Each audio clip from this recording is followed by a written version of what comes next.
সম্প্রতি কুনমিংয়ে অনুষ্ঠিত ত্রিপক্ষীয় বৈঠকের বিষয়ে পররাষ্ট্র উপদেষ্টা মোহাম্মদ তৌহিদ হোসেন বলেছেন, আমরা কোনো জোট গঠন করছি না। মূলত উদ্বেগ চীনের। এটি কোনো কর্মকর্তা পর্যায়ে, কোনো রাজনৈতিক পর্যায়ে নয়। সেখানে একটি প্রদর্শনী হচ্ছিল, তখন সেখানে 3 দেশের পররাষ্ট্র সচিব পর্যায়ে আলোচনা হয়েছে। আলাপ আলোচনা পুরোটাই ছিল কানেক্টিভিটি, ব্যবসা বাণিজ্য বৃদ্ধি, এ ধরনের বিষয় নিয়ে। সেখানে জোট গঠনের বিষয়ে কোনো আলোচনা হয়নি। এটি নিতান্তই বাস্তব সুযোগ সুবিধা সৃষ্টির ব্যাপার। বিষয়টিকে এর চেয়ে বেশি গুরুত্ব দেওয়া উচিত নয়। 26 জুন বৃহস্পতিবার বিকালে পররাষ্ট্র মন্ত্রণালয়ের সাংবাদিকদের তিনি এসব কথা বলেন। চীন দাবি করেছে ত্রিপক্ষীয় সহযোগিতা এবং পাকিস্তান দাবি করেছে ত্রিপক্ষীয় মেকানিজম।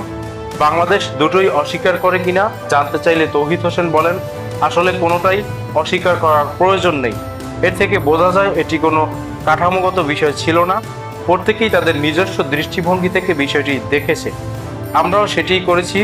ভবিষ্যতে যদি কোনো অগ্রগতি হয় তখন আপনারা জানতে পারবেন। যদি কাঠামোগতভাবে কিছু হয় তাও সময় মতো জানানো হবে। বৈঠকটি ভারত বিরোধী ছিল কিনা জানতে চাইলে তিনি বলেন, আমরা অবশ্যই তৃতীয় কোনো পক্ষকে টার্গেট করছি না। অন্য কোনো দেশ যদি এ ধরনের ত্রিপক্ষীয় বৈঠক করতে চায় তাতে কোনো সমস্যা দেখছি না। ধরুন তাত্ত্বিকভাবে ভারত যদি চায় নেপাল, বাংলাদেশ ও ভারত একসঙ্গে বসুক কানেক্টিভিটি বা অন্য কিছু নিয়ে, এটা করতে আমি কালকেই রাজি আছি। পররাষ্ট্র উপদেষ্টা বলেন, এটি নিয়ে খুব বেশি আলোচনা করার সুযোগ নেই।